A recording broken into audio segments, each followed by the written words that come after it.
ભાઈબંધ. હા ભાઈબંધ બોલ. ભાઈબંધ ચમ અહીં ઉભા હો? ભાઈબંધ હું એસી જોતો તો. ચમ એસી જોતા હતા એટલે? ભાઈબંધ કો મારે આવી એસી હોય તો મુએ કહું ના ઠંડી ઠંડી હવા ખાઉં. એવું ઓવે કોમે તે ના આયા? ઓ ભાઈબંધ કોમેડિયન પણ ભાઈબંધ એક વાત કહું. હા પણ આપણે તો રોજ તડકામ કોમ કોઈ રેત નાખવાની ઈટું નાખવાની એસી ના મોહ ના રાખવાની કોઈ. હા એમ કહું તને આપડે છે ને પેલા લેબડાના સોયલે ઊંઘવાનું હોય. ઈ હાચે છે ભાઈબંધ પણ આપણે તો હવે એસી તો ના શું ભાઈ આચરું લાઈટ બિલ આવે ને આપણે યાર બધી પછી આપણે તડકામ કોમ કરે આપણે કોમ ના કરી કે બધા એવું કોઈ કે એસી માં રહેતા ને તડકામ કોમ ના કરી કે એવું હોય.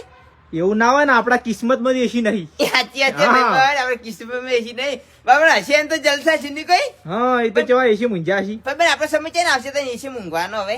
આપણો સમય ના આવે આપણે ભગવાને છે ને હા ગરમી કોમ કરવા મેલ્યા છે. યુ એ તો કેમ કે જો આપડે કોમ ના કરે તો એસી વાળા કેવડી ઊંઘી એસી. એ આજે ભાઈબંધ મહેનત તો કરવી પડે ને કોઈ પછી તો ભાઈબંધ એક તો આપણો બાબાની સમય લાવશે એટલે આપણો સમય આવશે ઈ સમય આવશે શું કહું. ના બધા ભાઈબંધો કોઈને એસી પડી તો ભાઈબંધ ને ગિફ્ટ કરી નાખશે. એ ગોડા હાલ કોઈ ના લે લા મૂર્ખ આવું ના કહેવાય. બીજું તો શું કહું તાણી કહું હેડો. કોઈ ના લે લા બાપડે તો બધે મજૂરી કરવી પડે એના બદલે હારું હેડો તાણ હો. હારું મને તો મસ્ત એસી ભાઈબંધ નો તારો નંબર નાખી દી કોક ને. ના લે ના ના ખાલે ગોડા